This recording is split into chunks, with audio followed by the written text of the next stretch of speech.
Estamos de vuelta en Trátame Bien a través de Sol 106.5, la más interactiva. Estamos conversando nuestro tema de hoy con Víctor Medina y Nilka Castro sobre cómo movernos, en qué momento identificar que debemos movernos a realizar cambios en nuestra vida para nuestro bienestar. Ahorita Nilka describía algunas de las emociones que enfrentamos los seres humanos y eso me hizo recordar algunos titulares que yo veo en la prensa. Leo algunas noticias y de repente, cuando voy como por el segundo párrafo, ante el fallecimiento de una persona o un suicidio, que dice mucho, esa persona estaba depresiva. Entonces, quiero hacerle la siguiente pregunta a ustedes como profesionales de la salud, es, ¿cuándo ponerle nombre realmente a esas emociones que estamos viviendo? Porque se habla mucho de ansiedad y depresión en estos momentos, pero ¿cómo realmente identificarlo? ¿Cómo ponerle nombre? Mira, quienes ponen etiquetas son los psiquiatras, entonces, y son mediante evaluaciones, y los criterios, y tiene unos criterios, por ejemplo, la ansiedad, también para las diferentes categorías de ansiedad, porque existen diferentes categorías, igualmente diferentes categorías de depresión. Entonces, lo importante, yo creo que es más importante que la gente pueda decir que esa persona estaba triste, o que esa persona tenía un estado de ánimo alterado, que tenía unas situaciones que le moví de mucho movimiento emocional, porque muchas veces estas etiquetas a la gente es como si la paralizaran. Uh-huh. Y lo que hace la gente te dice, no, es que yo estoy depresiva, por eso yo estoy así. Pero tal vez usted le pasa una prueba de depresión y esa persona no está depresiva.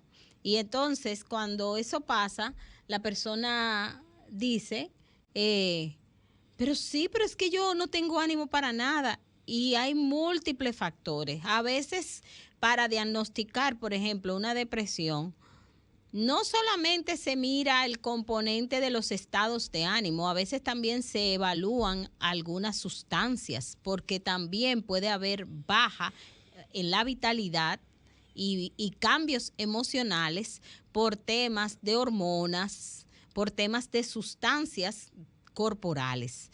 ¿Entiendes? Entonces, como hoy en día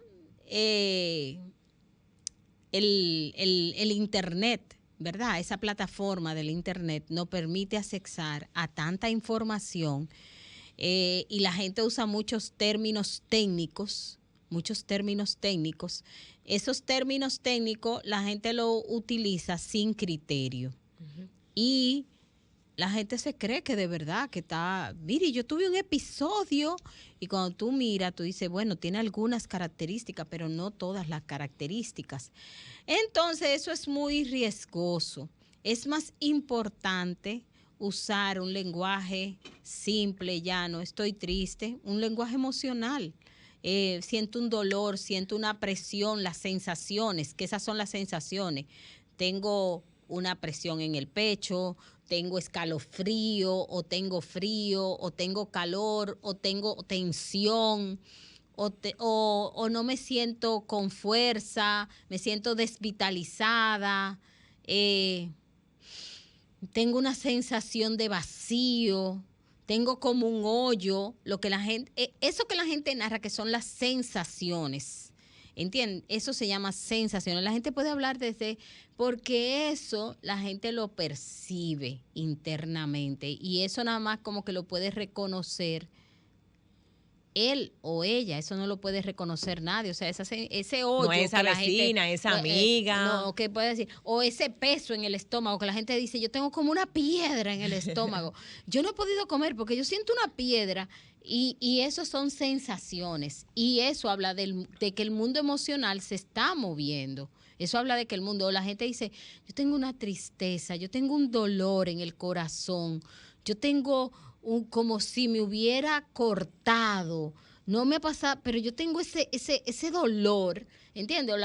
Entonces esos son Pues esas son de las alertas que hablaba Víctor al principio del programa. Esas alertas que son corporales y que también son emocionales, o también la gente dice, bueno, yo estoy como desfocalizado, yo estoy haciendo En el algo limbo. y yo no logro, yo leo y me preguntan, ¿y qué leí? Y yo digo, pero es que yo no soy así, pero yo no fijo ni una palabra, entonces yo no estoy logrando la atención, o yo estoy desconectado, la gente me habla y yo ni me doy cuenta. Ajá. ¿Sabe? Hay un elemento que es que, o sea, psicólogos somos todos. Porque como todos tenemos un sistema emocional que responde a situaciones tanto internas como externas, el emocional forma parte de nuestra vivencia cotidiana. Ahora, ¿qué sucede? En los medios de comunicación es muy común tú escuchar a una persona decir, esa persona lo que es un esquizofrénico, ese tipo es un psicótico, ese tipo, o sea, diagnosticando simplemente en función de un comportamiento sin tener la calidad profesional para expresarse en esos términos. Pero en los medios de comunicación, por ejemplo, eso es muy común. Es muy común. Bueno. Entonces las personas en nuestro relacionar nos vamos llevando precisamente de lo que es cotidiano. O sea, es más fácil decir yo estoy depresivo o porque me esconde el contacto con mi tristeza. O sea, yo estoy triste porque pasó tal cosa. ¿Ve? Porque los estados emocionales tienen razones que los provocan. Mira, eso que Víctor acaba de decir, que los estados emocionales tienen razones que lo provocan, son muy importantes. ¿Por qué razón? Porque una misma situación no afecta a todas las diversas personas de la misma manera. ¿Por qué razón? Porque hay una persona que tiene un tipo de apego que es seguro, y una persona con un tipo de apego seguro va a manejar mejor su mundo emocional, sus vínculos, que una persona que tiene un tipo de apego, por ejemplo, ambivalente. O sea, y cuando hablábamos de apego, para que ustedes entiendan, es esa relación que tiene el niño o la niña en los primeros años con las personas que le cuidan. Y, por ejemplo, en el primer año, ese tema de si me dejaron llorar o no, de si me alimentaron a tiempo o no, si me tenían seca o seco o no, de si el calor, esa contención, ese arrullo que pueden dar los cuidadores, si ese cuidador es siempre la misma persona, porque realmente para un bebé es demasiado desgastante el que hoy me cuide una gente, mañana otra, pasado otra y traspasado otra, porque ninguna la conozco. Entonces, todavía mi sistema corporal, todavía mi sistema emocional, todos mis sistemas se están conformando. Y entonces, si además yo tengo que vivir ese estrés, que para un adulto estar hoy con una gente y con otra, eso no le genera ningún estrés, pero a un bebé eso es muy estresante. Entonces, de ese tipo de apego se va a generar la calidad de mi seguridad, la calidad de mi respuesta de seguridad. Y de la calidad de mi respuesta de seguridad se va a generar la respuesta que yo di en los vínculos que yo tengo. Por eso vemos que decimos, pero ¿y cómo es que esa persona no se va de ese lugar donde la maltratan tanto?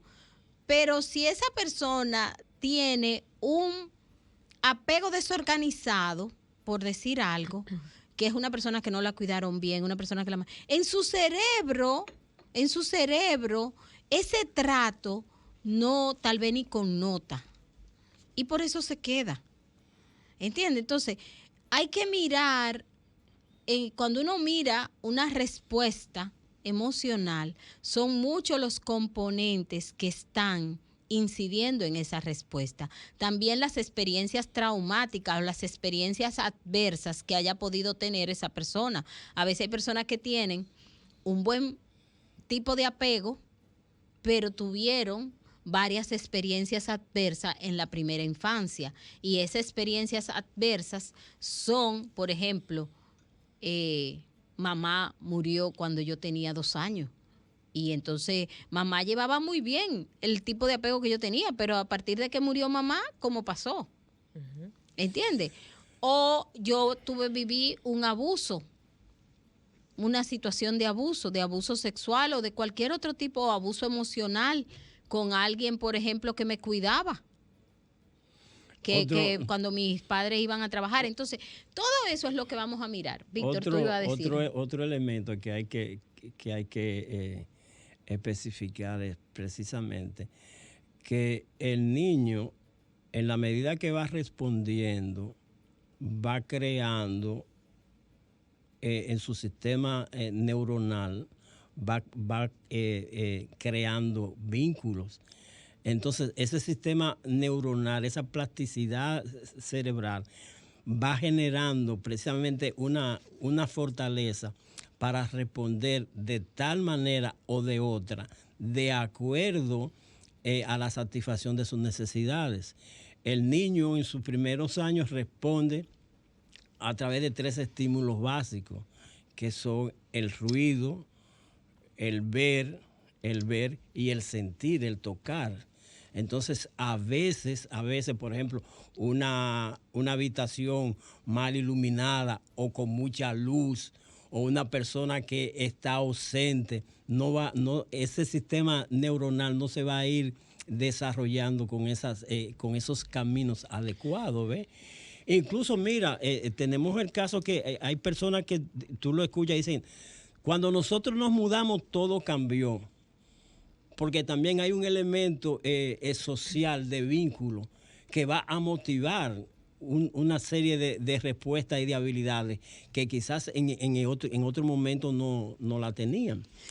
Y en ese sentido, la búsqueda de estabilidad, la búsqueda de la salud mental es una constante entre nuestros aprendizajes, nuestras necesidades y las respuestas que tenemos en función del medio.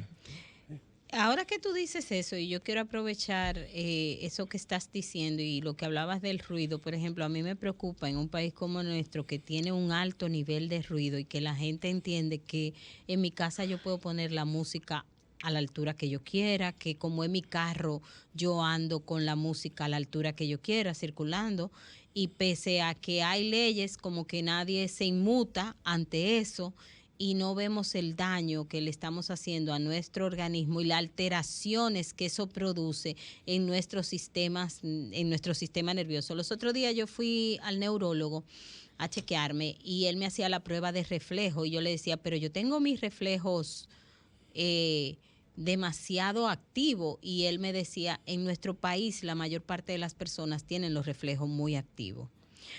Por el nivel del ruido, por el nivel de excitación que tenemos, de estímulos que hay en el medio ambiente. Entonces nosotros pensamos, eso lo dejamos pasar como que eso es una respuesta normal, y eso no es una respuesta normal, eso es una respuesta que también se refleja en nuestras emociones, en nuestras conductas, en nuestras acciones.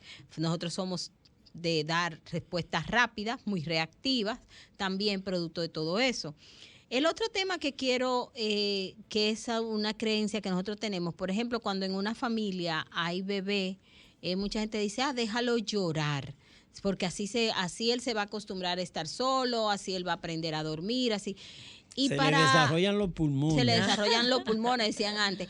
Pero el dejar a un niño o una niña llorar es una situación que al niño le genera una angustia extrema. Sensación de abandono. Una sensación de abandono. Y esa sensación de abandono, esa angustia, ese estrés extremo, si es en el primer año, yo se lo voy a decir, mire, eso va a pasar a la estructura cerebral del niño o de la niña.